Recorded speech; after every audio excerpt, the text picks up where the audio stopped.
আমি আশা করব প্রশাসন, পুলিশ, আইন শৃঙ্খলা রক্ষাকারী বাহিনী, নির্বাচন কমিশন প্রত্যেকে যার যার জায়গা থেকে নিরপেক্ষভাবে একটা ভোটের পরিবেশ তৈরি করবে, যেই পরিবেশে যে কোনো দলের প্রার্থী এবং যে কোনো স্বতন্ত্র প্রার্থী নিরাপদে নিশ্চিন্তে লেভেল প্লেইং ফিল্ডের মধ্যে একটা নির্বাচন অনুষ্ঠিত হবে। আমরা আশা করব কোন দলের প্রার্থী বা কর্মীরা অন্য কোন প্রার্থী বা কর্মীদেরকে, আপনাকেই বলছি, ইন্স্যুরেন্স করলে সিটিতে সুরক্ষা পাবেন নিশ্চিত।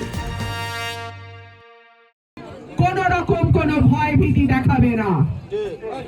আমি আশা করব প্রশাসন নিরপেক্ষ থাকবে, পুলিশ নিরপেক্ষ থাকবে, কমিশন নিরপেক্ষ থাকবে, সরকার নিরপেক্ষ থাকবে।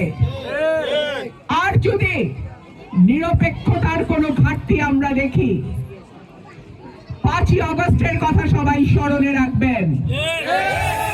সারা বাংলাদেশে যে 5ই আগস্ট হয়েছিল সেটা যে কোনো আসনেই কিন্তু হইতে পারে।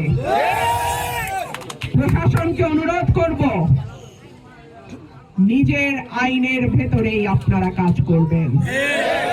প্রশাসনকে অনুরোধ করব কোন প্রার্থীকে ডান চোখে আর কোন প্রার্থীকে বাম চোখে দেখবেন না। প্রশাসনকে অনুরোধ করব, বিনীতভাবে অনুরোধ করব, আইন সকলের জন্য সমান, আইনের প্রয়োগও যেন সবার ক্ষেত্রে সমান হয়। আমার প্রিয় ভাই ও বোনেরা, আপনারা দেখেছেন 17 বছর আমি মানুষের অধিকারের জন্য, ভোটের অধিকারের জন্য, মানুষের বাক স্বাধীনতার জন্য, মানুষের বৈষম্য কমিয়ে আনার জন্য, দুর্নীতি বন্ধের জন্য, লুটপাট বন্ধের জন্য সংগ্রাম করেছি। আপনারা দেখেছেন গত 17 বছর আমার বিরুদ্ধে 10টা মামলা হয়েছে। ডিজিটাল নিরাপত্তা আইনে মামলা হয়েছে, আবার 28 অক্টোবরের পর খুনের মামলাও হয়েছে। সুতরাং এই মামলা মাথায় নিয়েই সংসদে দাঁড়িয়ে আমি কথা বলেছি। এই মামলা মাথায় নিয়েই টেলিভিশনের টক শোতে আপনারা আমাকে সরকারের বিরুদ্ধে কথা বলতে শুনেছেন।